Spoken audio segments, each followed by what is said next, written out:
Welcome to the Art of Badassery, where I explore what it takes to live life on your own terms, break free from the status quo, and unleash your inner badass. Whether you're a rebel at heart or simply seeking inspiration to step outside your comfort zone, this podcast is for you. I'm your host, Mahara Wayman, and each week I dive into the stories, insights, and strategies of those who have mastered the art of badassery and are living life to the fullest. They smile when no one is looking.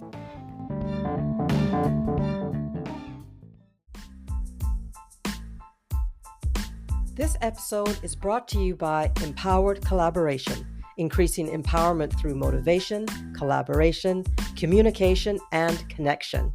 Hey, fierce women, are you ready to break free from the monotony of everyday life and ignite your inner brilliance? Well, join me, your badass coach, and fellow coach, Jody Graham, for an empowering week at the Awaken Your Brilliance retreat in the breathtaking Mexican Riviera from January 16th to 23rd, 2025. Rejuvenate with sunrise meditations, empowering workshops, and soulful conversations. Your spouse or BFF can enjoy the nearby PGA golf course while you focus on growth. Early bird prices until June 15th, so reserve your spot now and awaken your brilliance. Click the link in the show notes to learn more. See you there. And now back to the show. Welcome to the Art of Badassery podcast. I'm your host, Mahara Wayman, and today we've got a real dynamo on the show. I'm so excited to introduce Michelle Wilkin to you. Raised in central Indiana, she practically grew up on the ice thanks to her mom being an Olympic figure skater. Michelle's childhood dreams range from being an Olympic skater or skier to considering a career as a heart surgeon. Today, Michelle is a registered nurse, board certified in lifestyle medicine, and she's a professional speaker. In other words, she is a go-getter. Welcome to the Art of Badassery, Michelle. So pleased to have you on the show. Thank you so much for having me. I appreciate that. So, as always, I start with asking clients to tell us a bit about what makes them a badass, because that's what this show is all about. So I think my superpower, my badassery is really speaking my truth and really standing in my firm shoes, if you will. I took a stance back with the whole COVID thing and have really stood my ground to that. And I'm super proud of that. And so now I'm out sharing that message with the world, teaching people that lifestyle medicine can give you the resilience you need so that you feel empowered to make the choices that you feel you can make. You know, when you have good health, then it's easier to weigh all of the facts. Okay. I'm intrigued by the term lifestyle medicine, but before we get into a deep dive on that, how did it feel? Because COVID was a pretty, well, it was an incredibly challenging time for the whole world. It was something that nobody had ever expected to experience before, and it wasn't just over in a couple of weeks, as we know, it was a 3-year experience. But where did you find the courage to stand up in that manner at that time of your life? So I don't think this is classified information, so I'll put it out there. But so I was involved with Health and Human Services in the disaster medicine in one of their deployment teams. And I had gotten lots of training prior to the COVID pandemic. And so I had gotten some forewarning that there was something that they were watching. And so I knew to kind of build up my resilience. I knew to get my ducks in order. And I just really started paying attention to all the nuances. And so being a data-driven person, you know, being an ER nurse, and I've been in the ICU as well. So, you know, facts tell, and tell a big story. And so I was really gathering a lot of facts ahead of the curve. So when it all dropped, I was able to make the decision a little easier maybe than the average Joe. Okay, fair enough. When you were in it, was it as easy to stay in your truth as you thought it may have been when you were deciding to stand in your truth? Because there's a difference between, okay, this is what I Absolutely. think is going to happen, and then, oh my God, this is what's happening. So how were you when you were actually, in it? Right. Yeah. So I get deployed to several hot spots. So when you say you were in it, I was in it. Like in as far as I deployed to a hospital where in the ICU, 2/3 of the patient were ICU staff. Um, and so, it was challenging for them to take care of their own people. They brought us in. We did what we needed to do. So I did see, quite a bit.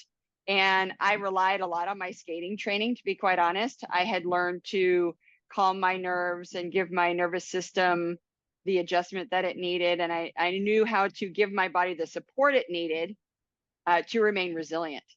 And it's that resilience that empowered me to trust my intuition and rely on essentially God's pharmacy at that point before the vaccine was even in discussion. So interesting. And thank you for sharing that the way that you laid it out made perfect sense.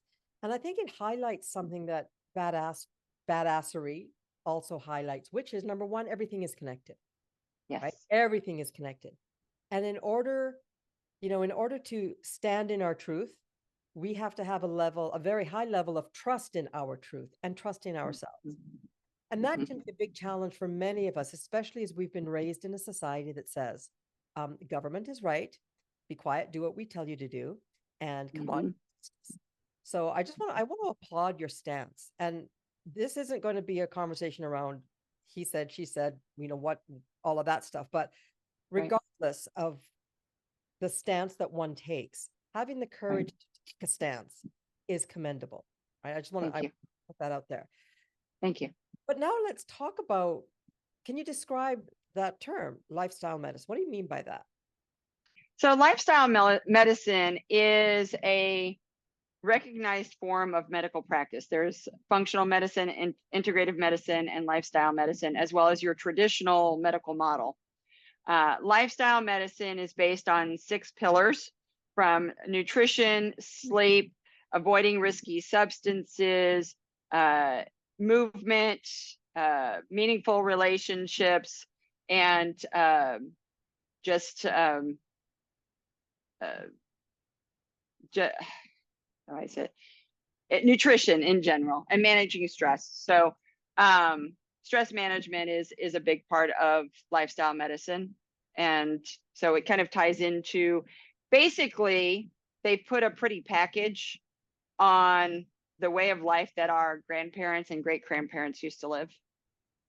Eating clean, farm to table, avoiding all the ultra processed foods, minimizing sugar.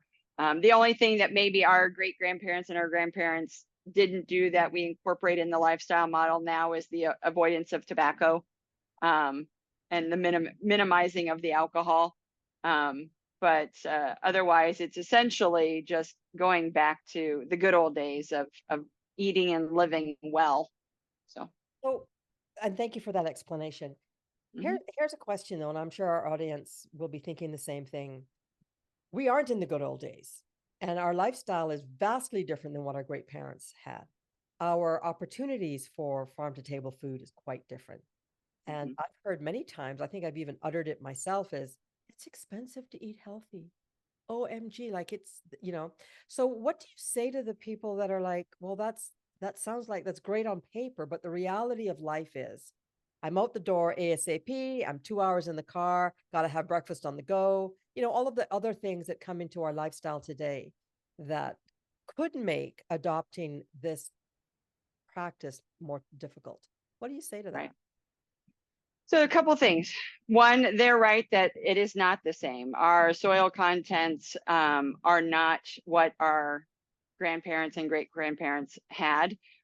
So even if you did eat nutritionally sound, you're not getting the same nutritional support and base that they did, which is where activation and supplementation are no longer optional, they're a must. Until we get back to regenerative farming, which there is a movement to do that. We just need more people to speak up. However, even with that aspect aside, you have to prioritize your health because, you made the comment about how it's expensive to eat healthy. Well, think about how expensive it is to be unwell, to think about how expensive it is to have a chronic illness that pulls you away from your family and your job because you end up in doctor's appointments all the time. You end up in the hospital all the time. You feel like crap. You don't get to enjoy your life. So the cost of wellness versus the cost of illness, it really isn't expensive to live the healthier lifestyle. You just That's have to play the long game. You have to play the long game. that's a good call, and I appreciate you're doing it. I am going to come back to this idea of lifestyle medicine, but Mhm. I'm also really curious. When was the first time that you remember really standing in your truth? Um, that is a very good question. Besides standing in my truth with the COVID situation, um, I think when I was in high school, I was a competitive figure skater then, and I had a judge tell me that, I went to them and asked for feedback for critiquing because I wanted to elevate my status for the next year, for the next competition season. And they gave me a list of things to do. And I worked my butt off, and I went the next season and I did all the things that I was told I needed to elevate my position. And I ended up in the same place the next year. So I stood my ground, and I went to the judges. And I was like, look, you told me I needed to do this, this, this, and this. And I showed up with this, this, this, and this. I said, and what's the deal? And I stood my ground. Like, I did what you told me to do. I got an answer that I'm not real fond of, and I've had to do a lot of work around it, but it was, honey, it just wasn't your turn. And that's hard to hear as a high school kid who's really motivated, to be told it's just not your turn. Now, as an adult in the real world, I get it. And I have, like I said, I've done some work around it and I've figured it out. But I felt like I was standing up for myself in that moment. So, You absolutely were. And thank you for sharing that story. I think it's mhm. so important that, especially young women, understand that we can feel badass by standing up for ourselves in a very small way. Mhm. It doesn't feel small in the moment, but as you go through life, there are lots of opportunities to speak in your truth. Mhm. And standing up in COVID is definitely a very big megaphone stand up. But also calling back out to the coach, to the judges, or to the board, hey, I did what you asked, is another beautiful example. And what I loved about what you said was this understanding that it wasn't the answer you wanted, but that didn't take away the bravery of the stand up, the bravery Yeah. or the badassery of your standing up for your voice. And I want to call that out, that being a badass isn't about the outcome. It's Right. about the action. It's about the acknowledgement that we matter, right? It's about Yes. acknowledging that your year of working on exactly what they told you to do Mhm. matters, right? So Right. cool. Thank you for sharing that story. That's a great story. Uh-huh. Okay, so you did not become a heart surgeon. Nope. You But became a registered nurse. I did. And I coach around heart health. So I feel like my passion for heart health, cardiovascular surgery, that sort of thing, kind of translated in its own uh, universal way. So, Um, and thanks for mentioning that, because really another component of being a badass, I think, is that we follow our passion, because a yes, lot of people do that, right? A lot of us right. go, it's a nice dream, or I'm not enough to do that. So I really, Mhm. hats off to you for following your passion. What's the biggest thing that you've learned about yourself so far on your journey of discovery? So I would say I've had a big year of discovery. I have to give some credit where credit is due. I've been working with Michael Burnoff. He does, and it's kind of difficult to describe exactly what he does, but uh, essentially he is a human communication expert, and helps you talk to your subconscious mind and really learn to that your words matter, that the language that you speak to yourself ultimately is first and foremost the most important thing. It's not so much what I say to you as more is what I say to me that's going to make a difference in my life.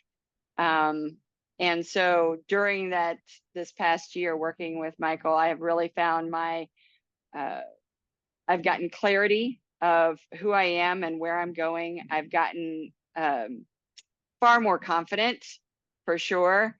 I this past few months have been working on congruency, the think, say, and do. I really feel like that has all kind of uh, gelled together, and so I'm able to communicate all of that, which he calls the core four. I feel like I've really honed in on all of that, and so now I feel like I am way more of a badass now than maybe I was even 9 to 12 months ago. Oh, I agree. Language is powerful, and we really must choose our words wisely. It's so interesting because I have two kids. They're adults now, Mhm.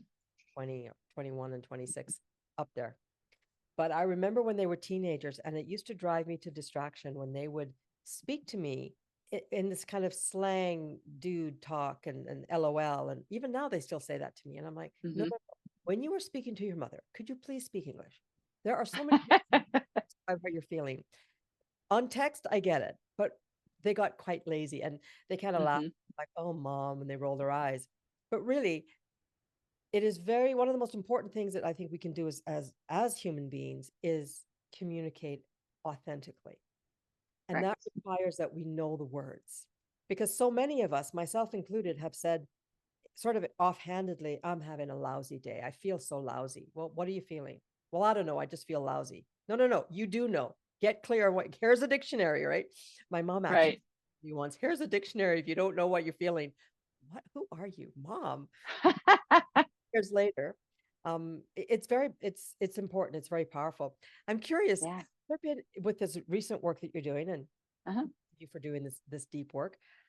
Have there been any real ahas around certain words that you realize you used that were not serving you, and now you've switched those words completely out of your vocabulary? I'm just curious. Mm, I think it's not so much a single word. I think it's a lot of more word structure. So leaving the past in the past.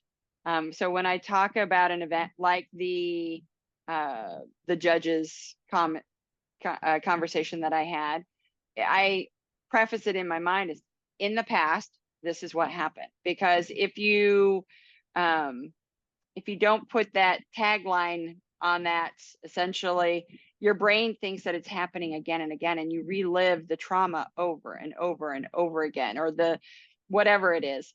And so making sure that and I've heard somebody use the term buckets, putting things in the right buckets. So when you're talking about something that happened in the past, verbalize in the past, I blah, blah, blah, blah, blah.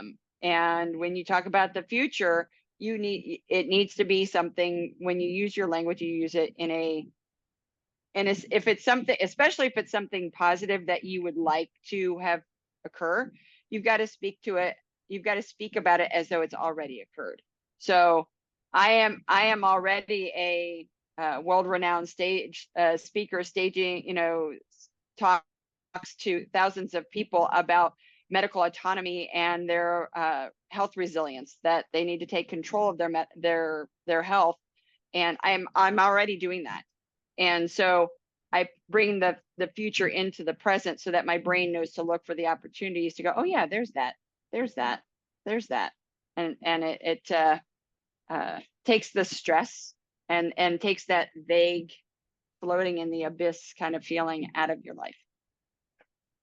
A great way to explain it. And another way that I relate to it is when the day that I realized that my brain didn't have a sense of humor and couldn't tell when I was being facetious or joking, or what do you mean you don't know that happened 30 years ago? Like I'm not so, our brain's very literal, and It is very much very literal. So what we think about is what the brain will work to bring to reality, because that's what we're correct. focusing on. One thing that happened to me though was I had no clue. I wasn't aware of how much I berated myself by using the word should. Oh my God, I should have done that. I really should have done that. Woulda, coulda, shoulda. What I coulda, shoulda. And when I started doing this work, and I've been doing this work for it seems like forever, but it's been about 30 years. Louise Hay first introduced me to the power of language and affirmations. But somewhere along the lines, I started doing this. I'm going to replace every time I say the word should, I'm going to replace it with the word could.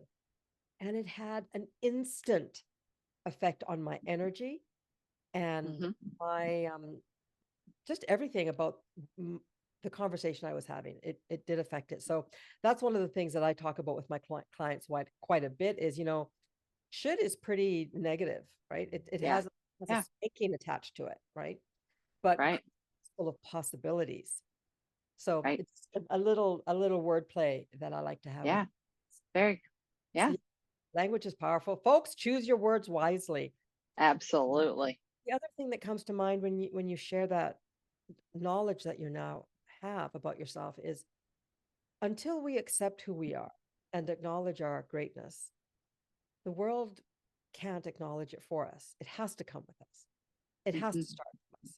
So it can only, when you're badass, beautiful, but really envelop it and embrace it, because that's how the world is going to see you. They'll see you the way that you see yourself. And I know how easy it can be to trick ourselves into thinking we feel good. But doing the type of work that you and I both do is, we know there's always something underneath that, right? We know the layer that needs to be addressed. Okay, so I want to come back to the work that you do today. You are a registered nurse. You've also got a side. You've also got I hate the term side hustle. You also have a business where you practice lifestyle medicine, and now you're a professional speaker.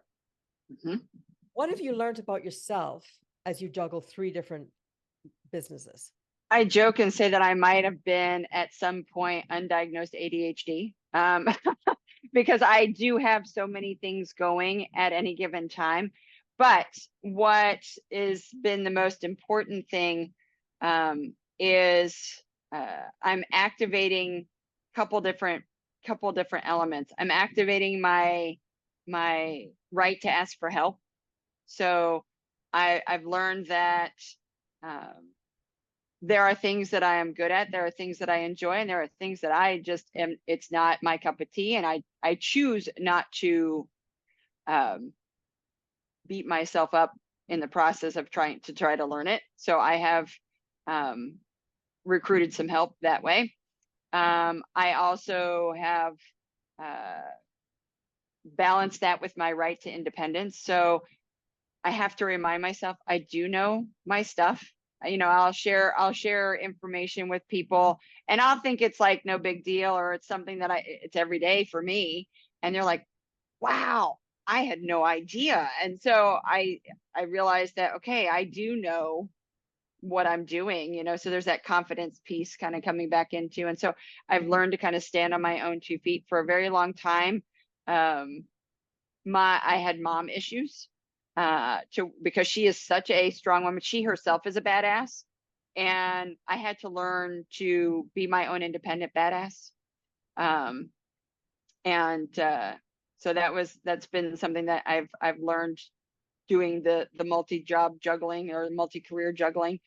And the use of my voice is that my voice has purpose, and it can serve me and many others. And I choose to use it for the greater good. So juicy. What do you think, or why do you think so many women struggle to use their voice? So it can be a combination of things. I mean, some of it has to do with the way they're brought up, depending on their home environment as children, whether they were given the right to ask for help or whether they were given the right to speak up as a kid. If they felt like they knew their bodies and just the right to be. So I think that uh, that plays a big role in it. And then there's some conditioning, environment, nature versus nurture kind of concept. But I think that we need to support each other, and that sounds very cliche, but it's really true that we need to acknowledge, very much like you said, thank you for sharing your story. We need to thank each other for sharing our stories, because that reinforces that our stories matter. And therefore, when our stories matter, we matter. And when we matter, we're able to feel more empowered to use our voices. Oh, good call out. I think I know that I remember when my kids were little, it's actually hanging up on the wall. I wrote a little poster that says 10 things to do every day. And I don't know where this idea came from, but I wrote out 10 things that I thought would be great to teach my children. And one of them is to wish a stranger a nice day. And it's so funny because the list has got check marks. My youngest daughter check mark things. It was on the fridge for years. But Nice. she asked me, what's this? Why do I have to? And she was very little. It was like, Mama, why do I need to speak to strangers? I thought I wasn't supposed to speak to strangers. So it kind of opened this dialogue, this understanding that we are all one. We are, Mm-hmm. and I remember teaching her to do this. And the response of the people on the street, first of all, she was damn cute. So it was like, oh my God, this cute. Yeah. Really, what I learned in that experiment was, wow, people want to feel connected. People, Mm-hmm. when you look someone in the eye and say, hello, have a nice day, or hello, who are you? Or I'm listening, it triggers this. I swear it must trigger endorphins because we feel Mm-hmm. like we're not alone. And I remember it so clearly. It was such a fun thing to experience with my kids all those years ago. But yes, feeling that we matter and that we are being heard, especially as we now live in a time when, on the one hand, we are so far apart, but on the Mm-hmm. most of us can jump on a computer and be connected. So Right. it's such an interesting time. And I think in human evolution that we can still, so many of us feel so isolated when we have the technological ability to be right next door to each other. So different from grandma's time, right? From our great Right. way that they lived. Yeah. But that's a really good call out.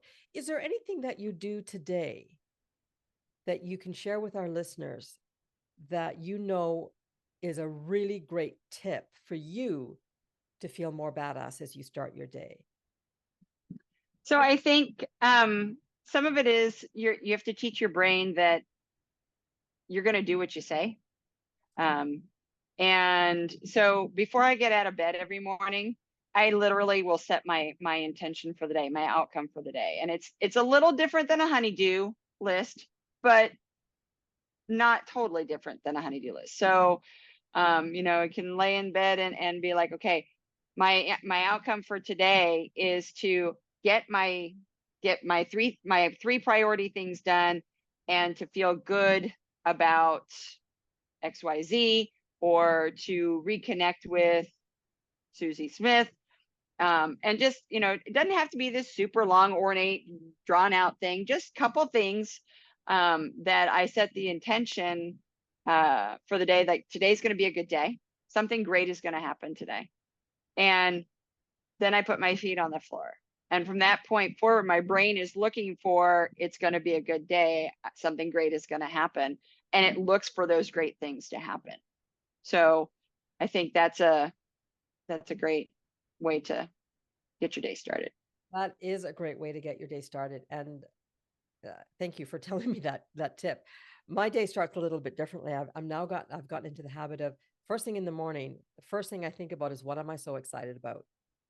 And I'm like, oh, today's Friday. I'm so excited. I've got three clients. I'm talking to three clients today. Yes. Or, when it's hockey night, last night was a hockey game and we're Uh-huh. Oh, yes. Yep. Games on tonight.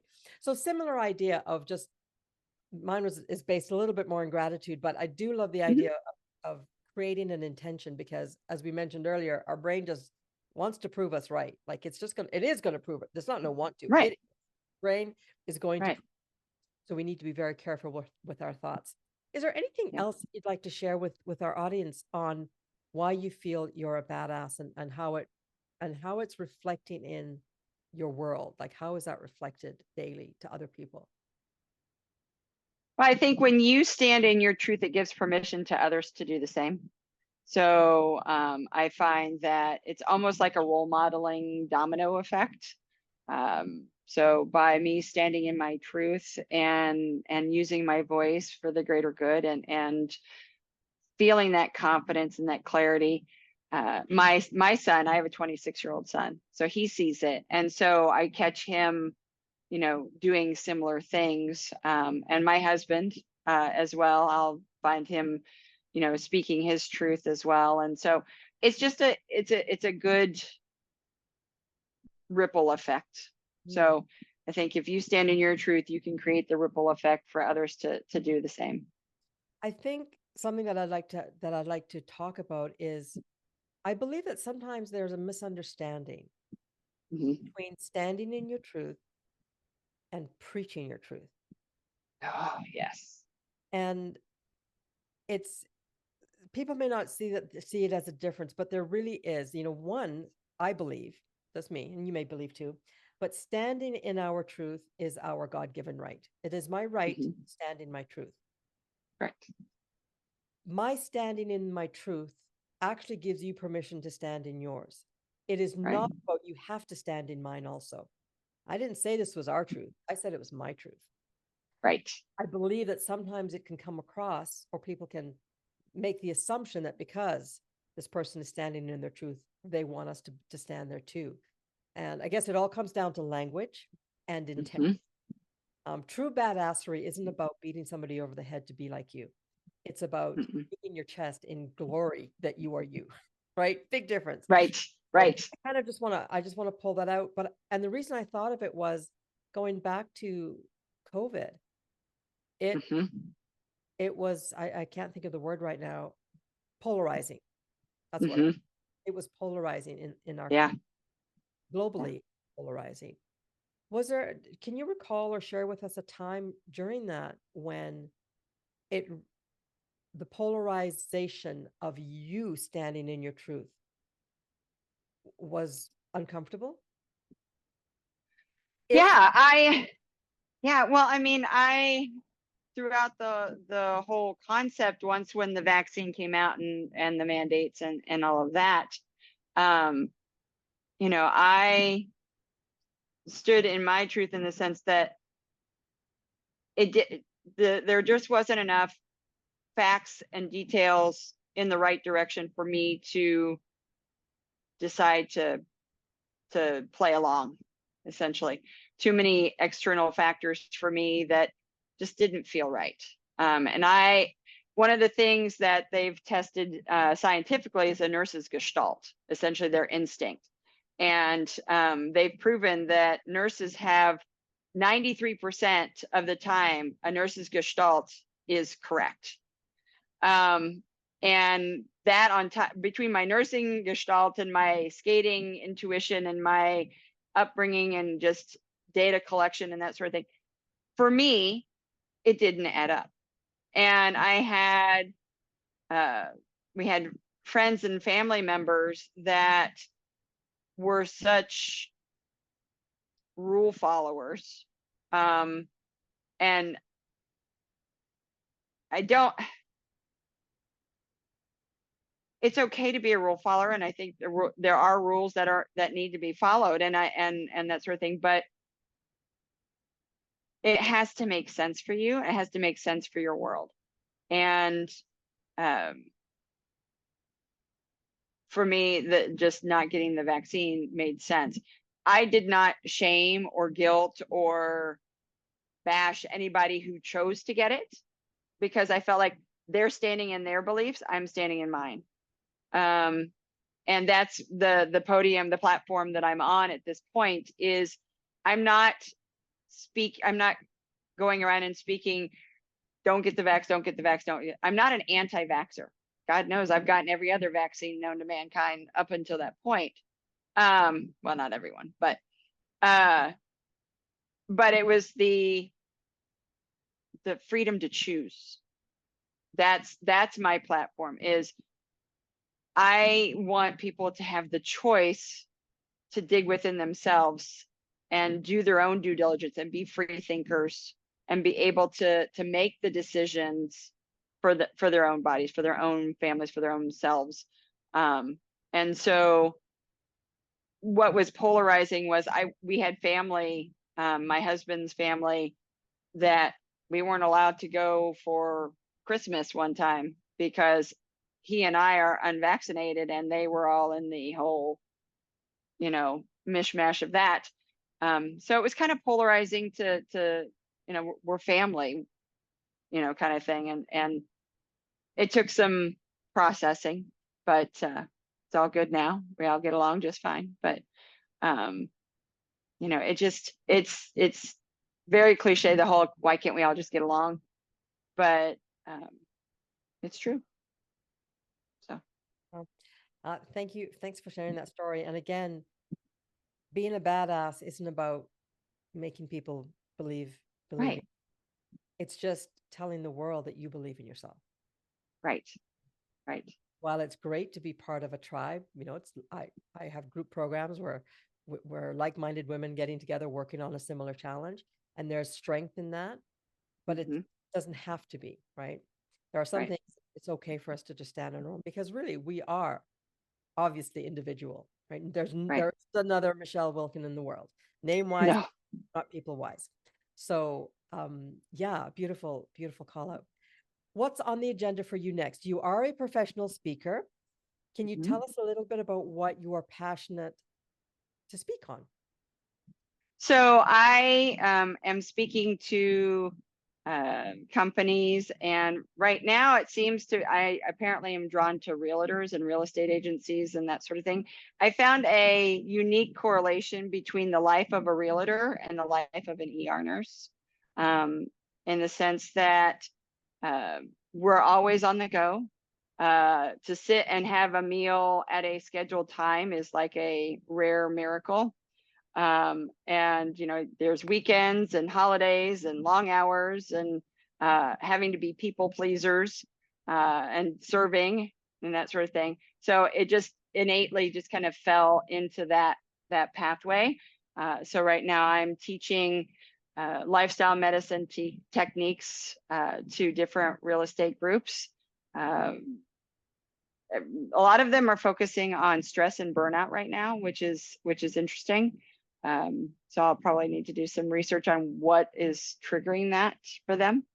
But I'm also speaking on the platform of medical autonomy and the right to choose. And so I have multiple platforms at this point.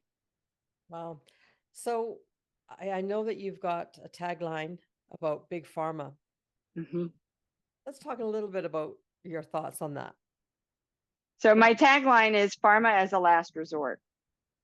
And here's how that plays into my personal badassery and my lifestyle medicine concept. So yes, when I work in the ER, by the time people get to me, pharma is very much a necessity. If somebody is having a cardiac arrest, I'm not going to be like, let me get my crystals and my incense and whatever. There's a time and a place for those, just like there's a time and a place for pharmaceuticals. And my belief is that they should not be the first line of defense, and they shouldn't be a daily occurrence in most situations. Now, obviously, someone with epilepsy is obviously not going to be able to 100% resolve things, although there are interventions in some cases where even epilepsy can be reversed through diet and other activation and supplementation processes. It's just not, because it's so individualized, it's difficult to research it. So there's not a lot of data to direct it. And so then the mainstream medical community kind of poo-poos on it, which is understandable. I get it. But there are other things that are more more structured, and are more easily studied. And so like reversing high blood pressure, reversing diabetes, obesity, the three big kahunas, autoimmune disease, those are all very well researched. And there is lots of evidence to show that with the reduction of oxidative stress and inflammation, that you can dramatically reduce all of those chronic disease processes. And then when you get the mental emotional piece in check, whichever route you choose to do that, whether it be through meditation or EFT or neurolinguistic programming, whatever version you choose to use, whatever works for you and connects for you, those can be reversed and minimized without pharma. So I think I've talked to patients in the ER, and it gets kind of frustrating at times, where I will try to sit with them on discharge, and I'll be like, okay, this is what brought you into us. And we've gotten you in a place where you're stabilized. These are the steps that you could take to minimize this recurring or progressing and that sort of thing. And every once in a while I'll hear, nah, I just want the pill. And I'm like, what? So it blows me away when I hear that. But fortunately, more and more people are becoming aware of the options to take back control of their health. Some of it is knowledge, some of it is habit change. Habit change, I don't want to say it's hard, because it's not hard. And that's the use of language there. Habit change is not hard. The brain just needs to be told what you want it to be, and you have to use words that support it. So instead of saying I have to go work out, it's I get to train. And so I get to train my body to be resilient for the next whatever comes our way, instead of I got to go to the gym, because that's one of the things that keeps my body healthy. So using intentional language like that can make a world of difference and help with those habits. And they don't have to be big habits. I mean, little hinges swing big doors. And I mean, it can be just little things each day. Give us some examples of 3 basic, simple habits that you feel could make a huge difference in our lives. Sleep is one of them.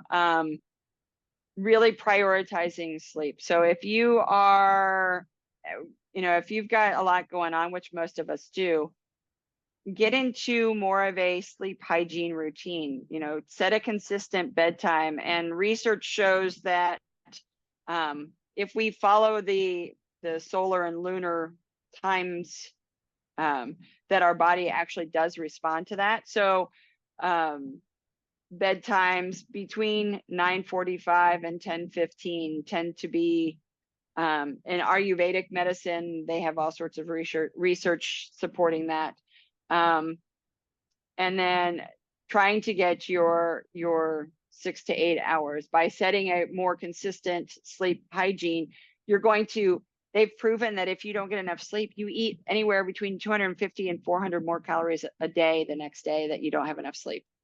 500 calories extra equals a pound, as far it transfers into weight gain. So just really, sleep is the number one thing that people neglect, and it would be the easiest thing to modify because it doesn't cost anything. And you can schedule, if you prioritize it, you can schedule your life around it. Yes, there are, with small children, I get it.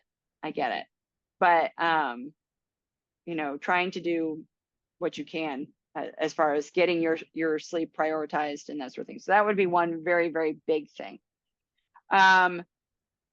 2 would be with the avoidance of risky substances. There are so many mocktails out there now. The variations of non-alcoholic drinks that have some beautiful essential oil components to them. I don't personally, I'm not affiliated with any particular one, so I can't give you a brand name to tell you this one's best, but the mocktail over a true cocktail. As an ER nurse, I hear my coworkers, it's time to go home and have a glass of wine. Well, that glass of wine turns into like a bottle. And so really switching from the alcohol to the non-alcoholic version, because it will mess with your metabolism, it'll mess with your hormones, it messes with your sleep. So switching to a mocktail instead of a cocktail is another And little. your third tip: sleep more, drink less. And the third one would be just to walk. The movement piece, you don't have to go to Orange Theory. You don't have to go for 18-mile hikes. You don't have to beat yourself up. Walking has been proven to be as effective as jogging and running. And so the calories in, calories out, that still applies. So power walking is a great exercise that most everybody should be able to do. All righty. Well, thank you for those tips.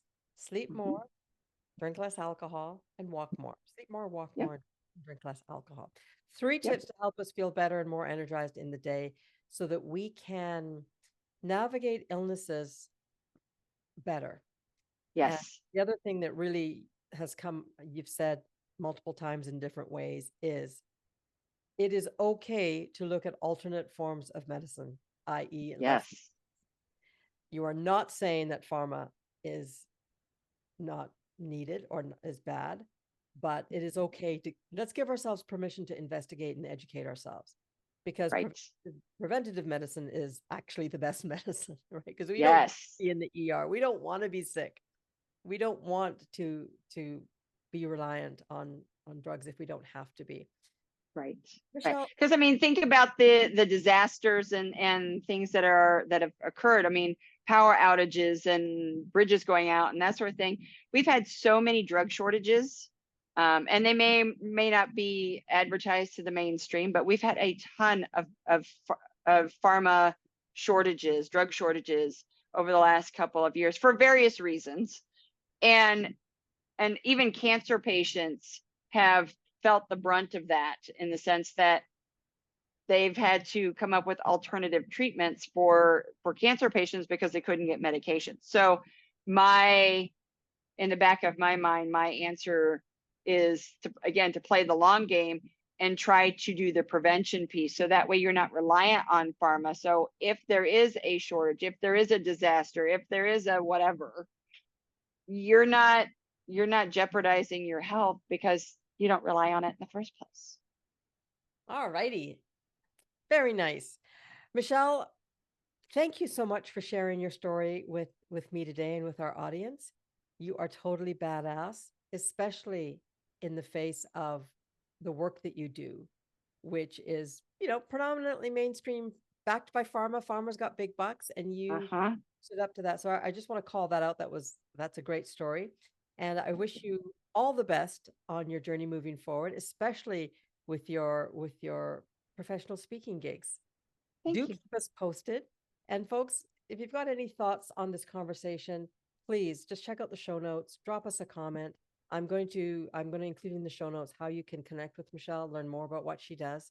If you've got any questions, I know she'd love to hear from you. My name is Mahara. This has been The Art of Badassery. I'll see you all next week.